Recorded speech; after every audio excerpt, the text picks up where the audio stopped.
Hello વિદ્યાર્થી મિત્રો, સ્વાગત છે તમારા બધાનું વિદ્યા સેતુ હસ્તી યુટ્યુબ ચેનલમાં। આજના આ વિડીયોમાં આપણે વિદ્યા સહાયક ભરતી ટેટ 1 પરીક્ષાની જે અપડેટ મળેલ છે તેના વિશે ચર્ચા કરીશું। તો 7,000થી પણ વધારે જગ્યા જે છે એ વિદ્યા સહાયકની ખાલી પડેલ છે। તો પીટીસી કરેલા ઉમેદવારો માટે ખૂબ સારા એવા ખુશીના સમાચાર છે। નવી ટેટ પરીક્ષાનું જાહેરનામું બહાર પડી ગયેલ છે। તો જે કોઈ પણ વિદ્યાર્થીએ ટેટ 1ની પરીક્ષા આપેલ હોય તો રિઝલ્ટ ડિક્લેર થઈ ગયું છે અને 7,000થી પણ વધારે જગ્યાઓ ખાલી પડેલ છે। તો તેની ભરતી ક્યારે કરવામાં આવશે તેના વિશે આપણે આ વિડીયોમાં ચર્ચા કરીશું। તો વિડીયો અંત સુધી જરૂરથી જોજો અને શિક્ષક ભરતીની તૈયારી કરતા તમારા મિત્ર સુધી અવશ્ય શેર કરજો।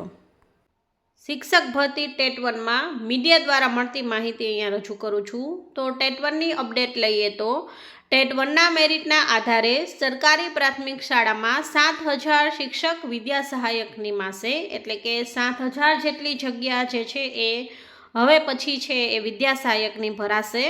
શિક્ષક વિદ્યા સહાયક તરીકેની નિમણૂક માટેની ટેટ 1 2025નું 12.03% છે પરિણામ આવેલ છે। તો 2023ની જે ટેટ 1 હતી તેમાં 3.78% પરિણામ રહ્યું હતું અને 2025ની જે ટેટ 1 છે તેમાં 12.3% પરિણામ રહ્યું છે, જે ગયા પરિણામ જે છે એની તુલનાએ 8.25% વધારે આવ્યું છે। એ વધારે આવવાનું રીઝન છે આ વખતે થોડો સમય છે એ વિદ્યાર્થીઓને વધારે મળેલ હતો। તો 3 ફેબ્રુઆરીથી 10 ફેબ્રુઆરી સુધી OMR સીટની પુનઃ ચકાસણી થશે, એટલે જે કોઈ પણ વિદ્યાર્થીને કંઈ પણ જે છે એ પુનઃ ચકાસણી કરવાની હોય, OMR સીટમાં પ્રોબ્લેમ હોય એવું લાગતું હોય, રિઝલ્ટ છે ઓછું મળેલ હોય તો પુનઃ ચકાસણી પણ થઈ જશે। તેની 100 રૂપિયા છે એ ફી રહેશે। તો ત્યારબાદ છે પુનઃ ચકાસણી થઈ જાય પછી ફરી પાછું જે રિઝલ્ટ તમને મળશે ત્યારબાદ છે એ ભરતી પ્રક્રિયા જે છે એ શરૂ થઈ જશે। આશરે જે છે એ 6 મહિના જેટલા સમય પછી જે છે એ ભરતી પ્રક્રિયા શરૂ થશે। તો 6 મહિના સુધી તમારે વેઇટ કરવાનો રહેશે અને પાસિંગ માર્ક્સ જે છે એ કેટેગરીવાળા જે વિદ્યાર્થીઓ છે SC, ST અને OBC ને દિવ્યાંગ ઉમેદવારો છે તેના માટે 82 માર્ક્સ રાખેલ છે અને રિઝર્વ કેટેગરી જે છે તેના માટે 90 માર્ક્સ છે। તો 150માંથી તમારે 90 માર્ક્સ લેવા ફરજિયાત છે, એટલે 90થી વધારે જે કોઈ પણ વિદ્યાર્થીના માર્ક્સ છે એ બધા પાસ છે તે જે છે એ એપ્લાય કરી શકશે। અને જો કેટેગરીવાળા વિદ્યાર્થી છે તો તેના માટે 82 માર્ક્સ છે, 82 માર્ક્સ જે છે હશે કે એનાથી વધારે હશે તો એ એપ્લાય કરી શકશે। તો આપણે માધ્યમ પ્રમાણે જે છે પરિણામની વિગત જોઈએ તો ગુજરાતી માધ્યમનું પરિણામ છે એ 12.21% છે, અંગ્રેજી માધ્યમનું 8.90%, હિન્દી માધ્યમનું 5.57% અને ટોટલ જે છે એ 12.09% જે છે 0.3%, એટલે 12% પરિણામ જે છે આ વખતે 2025નું છે અને ગયા વર્ષનું એટલે કે 2023 નેક્સ્ટ આની પહેલાંની જે એક્ઝામ જે છે એ હતી તેનું જે છે એ કુલ પરિણામ છે 3.78% જે છે એ હતું। તો આ વર્ષે સારું પરિણામ છે। ધોરણ 1 થી 5માં શિક્ષક માટેની યોગ્યતા કસોટી ટેટ 1નું પરિણામ જાહેર થતાં 10,000 વિદ્યા સહાયકોની ભરતી થશે એવું જે છે એ અહીંયા કહેવામાં આવ્યું છે। તો તાત્કાલિક જાહેરનામું જારી કરવા માટેની માંગ રજૂ થઈ છે। તો વિદ્યા સહાયકોની 10,000 જેટલી એટલે કે 7,000થી વધુની ભરતી જે છે જગ્યા ખાલી છે એટલે આવી શકે તેમ છે, જેમાં 6 મહિના જેટલો સમય લાગશે। બાકી અહીંયા જોઈ શકો છો ધોરણ 1 થી 5માં શિક્ષક માટે ટેટ 1નું 12.3% પરિણામ છે, જેમાં 11,027 ઉમેદવારો લાયક બન્યા છે। આપણે અહીંયા જોઈએ તો 33,000થી પણ વધારે ઉમેદવારોને 60 માર્ક્સ પણ ન આવ્યા, એટલે આ જે છે ખૂબ નબળું પરિણામ કહી શકાય।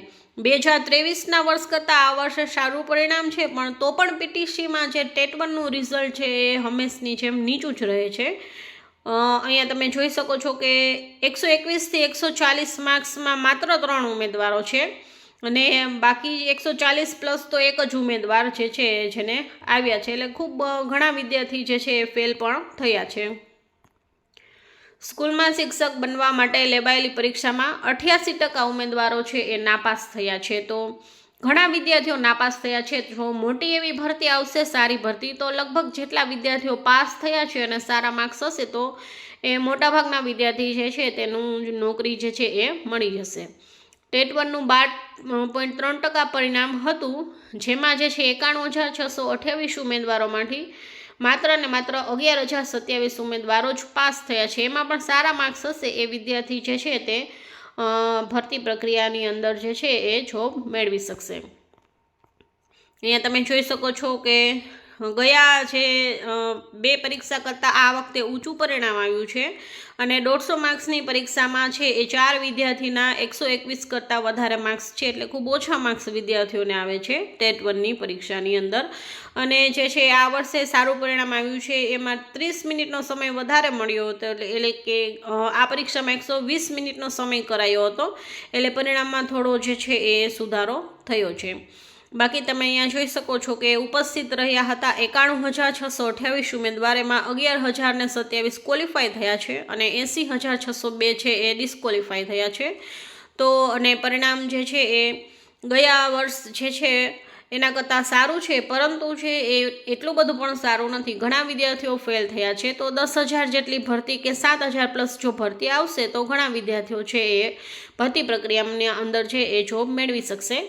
તો આ જ રીતે તમને જે છે આવી અપડેટ જોતી હોય ટેટની તો મારી ચેનલને અવશ્ય સબસ્ક્રાઈબ કરજો અને વિડીયો સારો લાગે તો લાઈક અને તમારા મિત્ર સુધી શેર કરજો.